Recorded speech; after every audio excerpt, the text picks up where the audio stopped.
अस्सलामु अलैकुम वरहमतुल्लाहि वबरकातुहू। नहमदुहु व नुसल्ली अला रसूलिहिल करीम, अम्मा बाद। मुहतरम नाज़रीन किराम, क़यामत के मुतालिक कुछ आपसे बयान करना चाहता हूँ कि क़यामत की हयात, उसकी शक्ल सूरत जहन में बसाया जा सकता है या नहीं। कुरान पाक की 3 आयतों के ज़रिए हम आप तक ज़ेर समात कर रहे हैं। अल्लाह रब्बुल इज़्ज़त कुरान पाक में इरशाद फरमाता है, अल क़ारिअतु मल क़ारिअ व मा अदराका मल क़ारिअ। यानी कुरान पाक ने क़यामत को अल क़ारिअ से ताबीर किया है। जब हम क़ारिअ की वजह मालूम करते हैं, जैसा कि अल्लामा क़ुरतुबी लिखते हैं, जब कोई कौम किसी हादसा से दो चार हो और किसी अजीम मुसीबत में मुब्तला हो तो कहते हैं क़रअतहुमुल क़ारिअ व फ़क़रतहुमुल फ़ाक़िरा।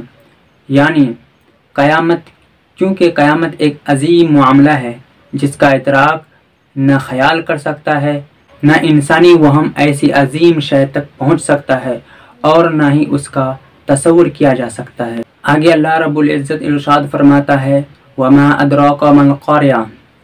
यानी क़यामत के वक़ू के वक्त दिल दोहला देने वाली आवाज़ें पैदा होंगी। इजरा में फलकी आपस में टकरा कर रेजा हो जाएंगे। जब फलक बोस पहाड़ टूट फूट जाएंगे, दुनिया की कोई हैत बाकी नहीं रहेगी, तो उसका अंदाज़ा क्यों कर किया जा सकता है। किसी बड़े तोप का गोला गिरने से कानों के पर्दे फट जाते हैं, तो आप उस वक्त का तसव्वुर करें जब अत्तार, मुश्तरी, ज़ुहल, मरीख जैसे सितारा आपस में टकरा जाएंगे। कितना खौफनाक धमाका पैदा होगा।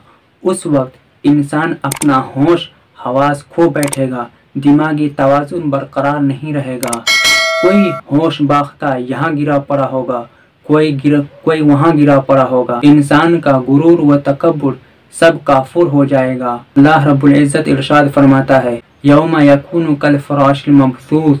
जिस दिन लोग बिखरे हुए परवानों की तरह रेजा रेजा हो जाएंगे।